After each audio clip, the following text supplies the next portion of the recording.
What's going on, everyone? Welcome back to the channel. I've been thinking a lot about the 2021 Blue Jays this week. A lot of my favorite teams didn't make the postseason or got eliminated from it already. And outside of the New York Mets, the Blue Jays are probably the team that I rooted for the most. Their lineup was absolutely electric and their pitching rotation was really developing into one of the elites of the league. And even though they won 91 games this year, they still couldn't crack the postseason. I'm sure that they'll be back, but it had me thinking about teams that won tons of games but couldn't quite crack the playoffs. Out of the types of seasons that fans have to endure, that's probably the most frustrating. You get to watch a winning team thrive and beat up on bad teams, but when it comes to October, they miss the show. In terms of teams that won over 90 games but still missed the playoffs, there's only a few modern examples that I can think of. And one that sticks out to me as the most heartbreaking of the bunch comes just 2 seasons ago. The 2019 Indians headed into that season with high hopes after conquering the American League Central for 3 consecutive seasons. However, it seemed as though they were regressively taking a step backward with each year. Everyone knows that they famously came within 1 win of breaking their then 68-year World Series championship drought, instead losing in 7 games to the Cubs, who broke their drought. They won just 94 games that year, but came back swinging in 2017, because the following season they'd take home 102 wins, their best record in the post-expansion era. They'd proceed to win the division and go up 2-0 on the Yankees in the American League Division Series, including an improbable comeback in Game 2. Despite being down 8-3 early, a Francisco Lindor grand slam and stellar bullpen work carried them to a 9-8 win in 13 innings.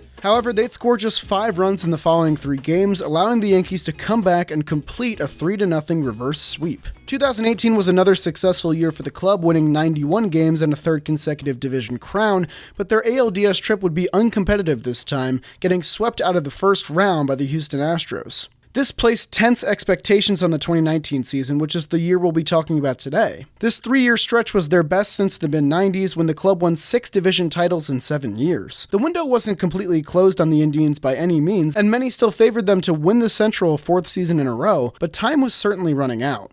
Cleveland started strong with a 16-12 record by the end of April, putting them in 2nd place and just a game and a half behind Minnesota. But the start of May signaled the start of trouble for the Indians. Kluber is a notoriously slow starter in all of his big league seasons, and because of this, there wasn't a reason to worry about his early struggles if you were an attentive Indians fan. His career ERA in April is 3.93, with that number falling as low as 2.67 in July starts. He just needed some time to find his footing and get into a groove. However, a line shot from Brian Anderson of the Marlins ricocheted off Kluber's throwing arm. Indians fans feared the worst, and that's exactly what they got. Kluber would be shut down for the remainder of the 2019 season, and since this injury, he's made under 20 starts in the ensuing 2 seasons. The Tribe was now without their ace, who had won the Cy Young just 2 seasons prior. In their 3-year window of running the Central, Kluber posted a 2.77 ERA, 0.97 WHIP, and 28.8 strikeout percentage as their ace. This was a monumental loss, catapulting the Indians into a May tumble where they went just 12-17. Conversely, the Twins would go 21-8 in May, and on June 2nd they'd improve to 40-18, opening up a massive 11.5 game lead in the AL Central. With the Indians sputtering in May and going without their ace, many people wrote them off.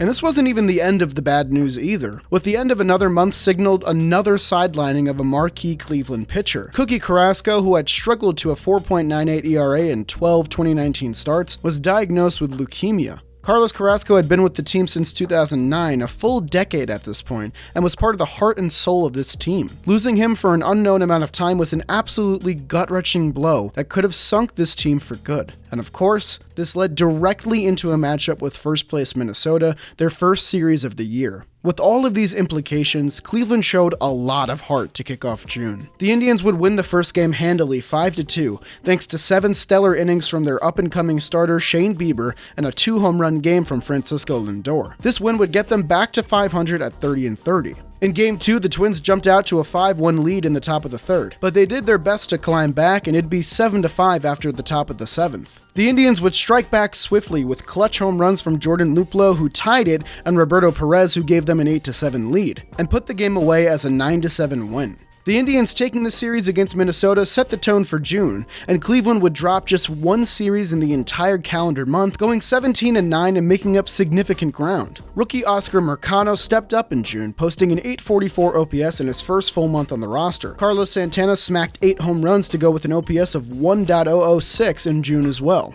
They would, however, stumble at the end of June with back-to-back 13-0 losses to the Baltimore Orioles, dropping them to 44-38. This put them 9 games back of the Twins in the Central. But if there's one thing we've learned about this 2019 Cleveland team, it's that they're resilient. Immediately following those embarrassing losses, the Indians rattled off 18 wins in their next 22 games to improve to 62-42, putting them just 1 game back of the Twins, the closest they had came to leading the division since April. The Cleveland Bats really came through in July, especially during this stretch, a month where they needed to beat up on bad teams like good teams always should. Tyler Naquin registered an OPS of 1.079 in 67 plate appearances in July, and Francisco Lindor posted his highest single-month OPS and clubbed 6 home runs. But the biggest X factor in Cleveland's turnaround was the re-emergence of Jose Ramirez, who posted an abysmal 659 OPS in the first half. He returned to form to kick off the second half, hitting 9 home runs with 25 RBIs and a .320 batting average to help the Indians surge back into contention. The pitching also stepped it up in the absence of Cookie and Kluber. Rookie Zach Plesac pitched his first full month as a big leaguer in that July, posting a 3.04 ERA in 5 starts. The bigger story was Mike Clevenger, who was in the midst of his best season as a big leaguer. He registered a 1.74 ERA in 5 dominant July starts. And with the emergence of these young hurlers, the Indians decided to place more trust in their rookie starters by trading Trevor Bauer to the Reds at the end of July. They pressed on into the final 2 months of the season with a rotation that had Clevenger at the helm ahead of 2 sophomores and 2 rookies. That was a lot of pressure for this young rotation, but the winning ways continued into August. Cleveland won 5 of 6 to start the month, heading into another matchup with the division-leading Twins. Clevenger and Bieber both tossed 7-inning 2-run performances to take the first 2 games of the series, and after dropping the 3rd game, Carlos Santana capitalized the Game 4 victory with a 10th-inning grand slam off Tyler Rogers as part of a 5 RBI performance. With that slam, the Indians tied the Twins for first place. However, this would be the high point of the month for Cleveland. After leaving Minnesota, they lost 10 of 13 on their East Coast road trips, including sweeps by the Mets and the Rays. This led them to stumble into a 16-13 record in August, which is still respectable. They still got great pitching from Aaron Civale and Mike Clevenger, as well as monster stats from J-Ram and Carlos Santana, both of whom posted OPSs above 1.0. But they'd lose J-Ram to injury on August 24th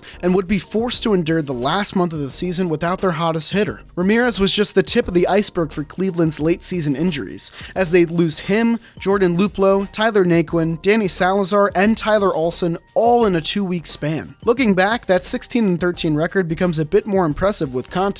September kicked off with an emotional return as Cookie Carrasco and probably took the mound after beating his leukemia diagnosis, pitching 1 inning against Tampa Bay.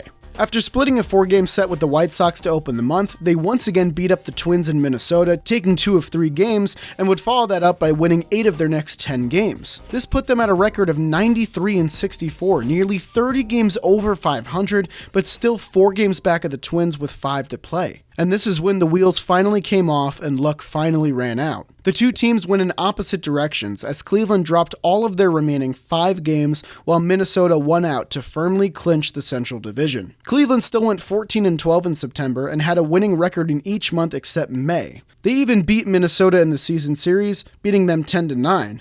But in the end, it wasn't enough. 93-69 got them second place and a pat on the back. The key to winning this division really came down to beating up on the Royals and Tigers, both of whom would lose over 100 games in the 2019 season. The Indians win 18-1 against the Tigers and 12-7 against Kansas City, a combined 30-9 record. In those same matchups, Minnesota went 28-10, still a good record, but lost ground to Cleveland. Where Minnesota made up all that ground and more was their matchup with the White Sox. If we remember from before, the Indians' worst month was in May, when they played Chicago 10 times and won just 4 of those matchups. They finished the year 8-11 against the 72-win White Sox, while the Twins pummeled them, winning 13 of 19 matchups. While great teams used to miss the playoffs often in the pre-wildcard era of baseball, you don't see many 90-win teams missing the cut very often nowadays. Since 1994 expanded the playoffs, here's the list of teams with over 90 wins to miss the postseason. Note that most of these teams come before 2012, when the playoffs was expanded to have 1 more team from each league. Only 3 of these teams missed it with that extra wildcard spot, making this Indians team all the more heartbreaking. They stumbled into the 2020 playoffs the next year and were swept out of the first round, and finally fell back into mediocrity in 2021. No one knows for sure when they'll be back, but for that 2019 season to end the way it did, it's pretty much a gut punch punch to end their window. But I think that's enough sadness for one video. Hopefully the Blue Jays don't suffer the same fate and can rebound and make the playoffs next year. That'll do it for this video. I'm the Jolly Olive, and I'll see you guys next time.